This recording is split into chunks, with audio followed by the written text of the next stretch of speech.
yesterday.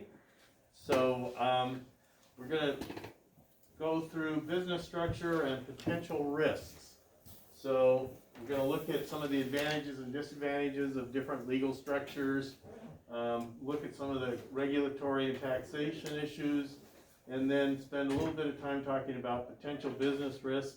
Kelly talked about some of those things yesterday, so it'll be a little bit of review. So, when Kelly started her business, she started as a sole proprietor. So some of the advantages, it's real easy to get started. You just, can start out. There's also almost no reporting that you have to do compared to other forms of business, and no double taxation. What that means is any money you make is yours, but you have to report it on your personal income tax as opposed to a business tax. Some disadvantages, and the biggest one that she talked about is unlimited liability. So if you have a business that someone gets injured at, you're personally liable. That means that not only can they take your business, they can take your house and your car and anything that you have in your savings accounts or any of your checking accounts. So you're not protected really at all. There's really no tax benefits. Sometimes if you've been very successful with the business and you sell it to someone else for a lot of money, you pay a lot of taxes at that time on it. So there's some things that you have some disadvantages. So sole proprietorship. The second is general partnership, and I think of this as like two or more people going together and saying we're going to start this business. So it's very much like a sole proprietorship, other than there's some disadvantages, such as how do you figure out decision making? If you've got two people, it's one thing. If you've got three people, it becomes even more complicated on what are you going to invest in, what things are you going to do.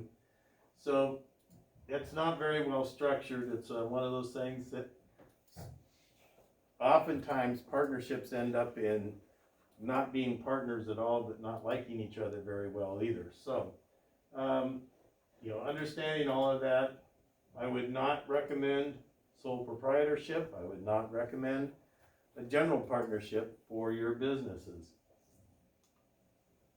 Then there's the limited partnerships. Limited partnerships are a little bit different in that there's general partners who typically have put in the bulk of the capital, the bulk of the money to get the business started.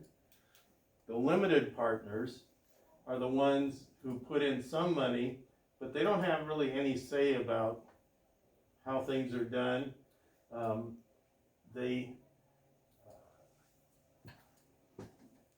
The way that they distribute the money is usually set out in the organizational structure and things of that nature. But are they looking for notepad or those are the sheets for yesterday and today. Oh, I was here yesterday. So it's more complicated, but to make things simple, don't look at having a limited partnership for your business. So we're clicking off the things that you don't want to be. Now we're getting to things that you may want to have as your business structure. Limited liability company. LLC. That's what Kelly moved to when she decided that, this was really a business she wanted to do. So the big thing is limited liability without limits on management participation. You can run the business, you can be all very involved, but you limit your liability because they can't move from the company, the LLC, to your personal assets. So that's one of the things that's significant about it. There's a lot of flexibility, there's no double taxation.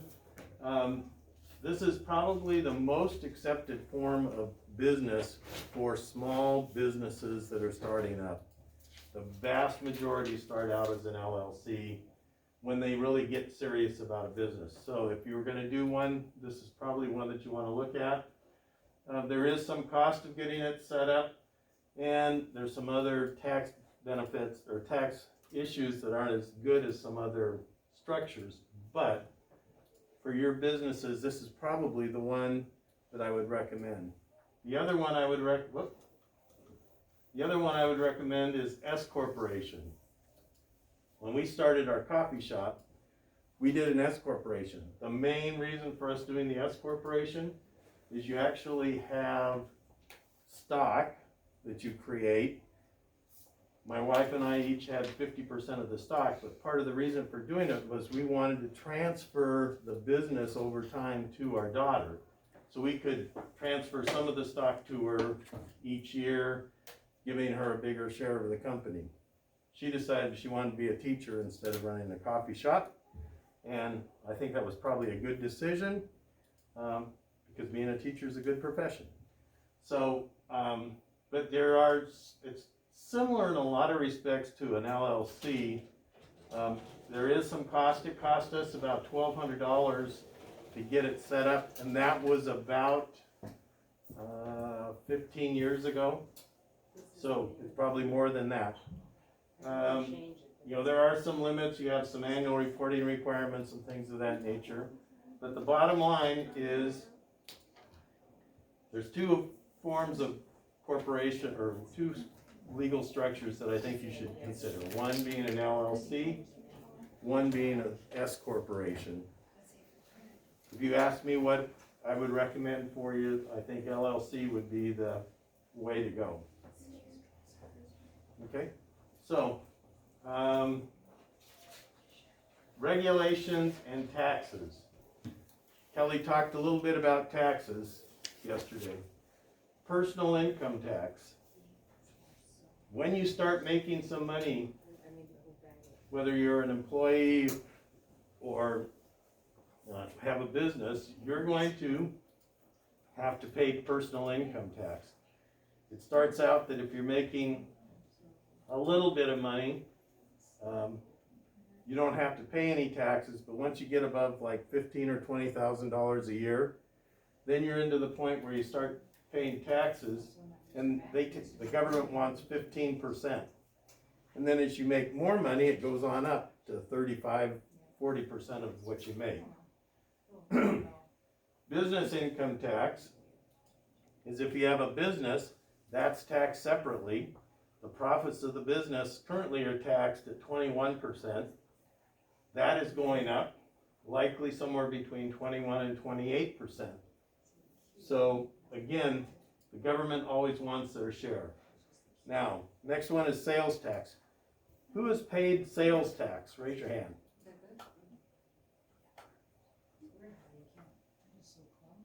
Everyone in this room, I will bet, has paid a sales tax.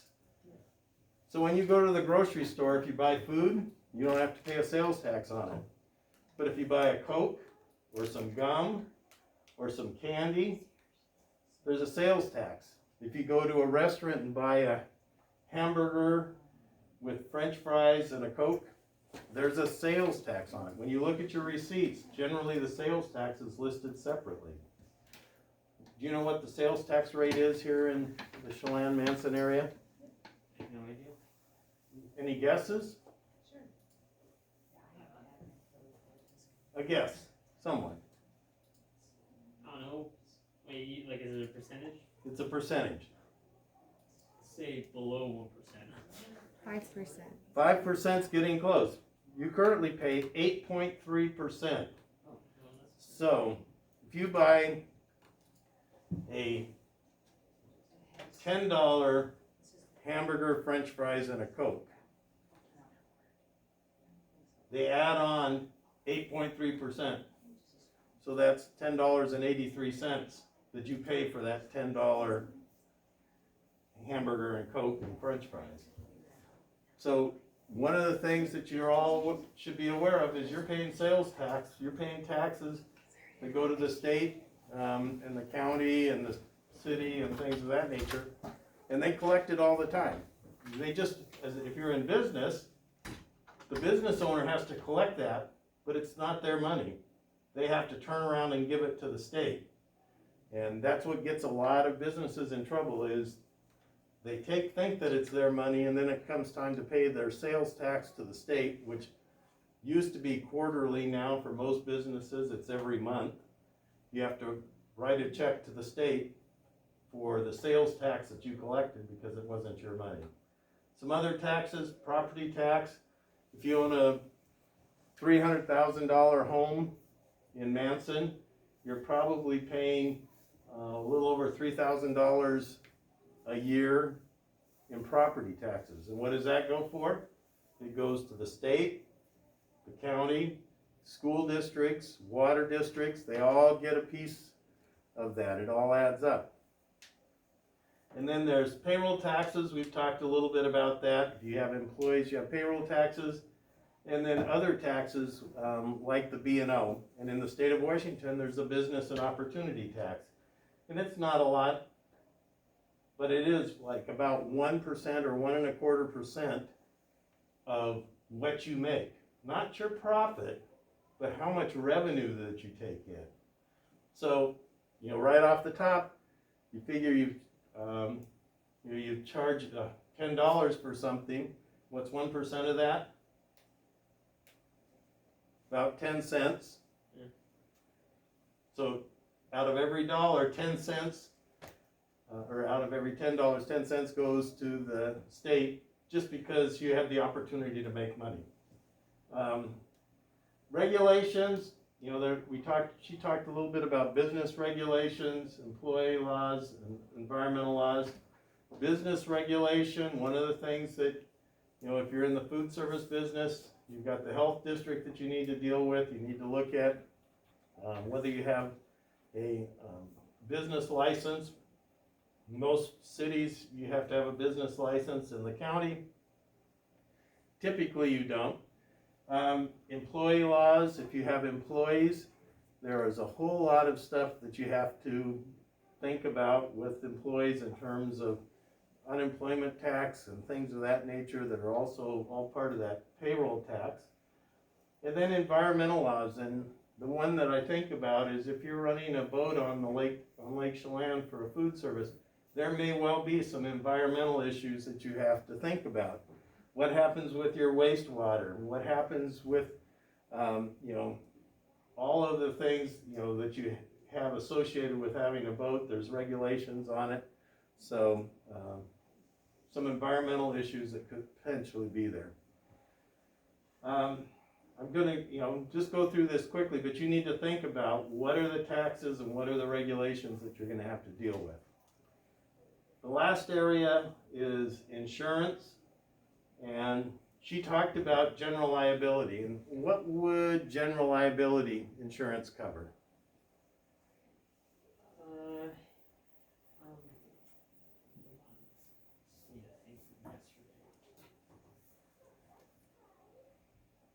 So if you have a business and you have people come into your business, you need to protect yourself from people tripping or slipping on the ice. Or, when we had the coffee shop, winter, I was really concerned all the time because there could be a sheet of ice. So I'd go scrape the snow off, I'd put ice melt out, and still we put mats down and stuff so that when people came in, they wouldn't slip. Because all it takes is a person slipping, hitting their head, and you've got a lawsuit, and that's what your general liability coverage is for. It could also be for foodborne illnesses, a whole variety of things with a bakery or any of those things. You need to think about it. Product liability typically doesn't apply to your type of businesses. That would be if you were manufacturing tennis shoes or manufacturing clothing and something went wrong and a person got injured. In the news recently, have any of you heard of Peloton? Do you know what Peloton is? No.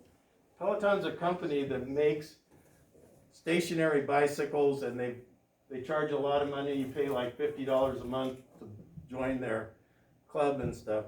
But they also have treadmills, and they had at least 1 or 2 incidents where small kids got under the treadmill and got injured. That's product liability. What did they do? They've done a recall of all of their treadmills. Now, people don't have to turn them in, but they're paying you to turn in their treadmills. That's part of the way that they get around the issues of the liability, but they are gonna be liable. Professional liability, that was a little bit what Kelly was talking about yesterday. If you're an insurance agent and you sell someone a plan and you told them it was gonna cover certain things and it didn't when they got injured or when they got sick, that's professional liability. So doctors, attorneys, insurance agents, that's professional liability. Key man or key woman, if you've got a person in your business that is so essential to your business staying in business and they get injured or hurt, and you can get insurance to protect your business against that. And then property insurance, she talked a little bit about business interruption. If you have a fire in Chelan, what does that do to your bakery? Well, you may not have many customers. People, when there's smoke in the valley, you're not gonna have a whole lot of people out on boats getting hamburgers and stuff. So those are all types of things. The key thing though that you need to think about, all of you, would be general liability insurance. Yes. One of the things that we'll talk about then is you need to think about your legal structure, but more importantly, thinking about what are the top 3 potential risks for your business.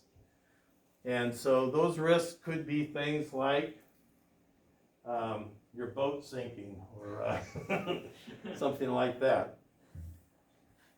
For most of the businesses here, fires during July and August can be a huge risk. So that's one of the things I think you ought to think about as a potential risk. What about for a bakery? What are some potential risks for a bakery?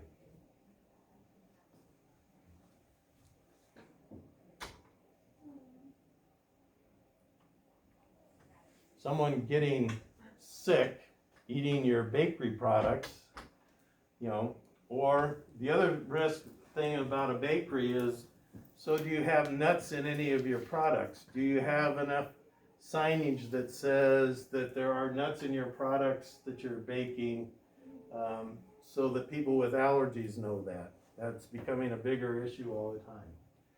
So today, thinking about your legal structure, probably an LLC.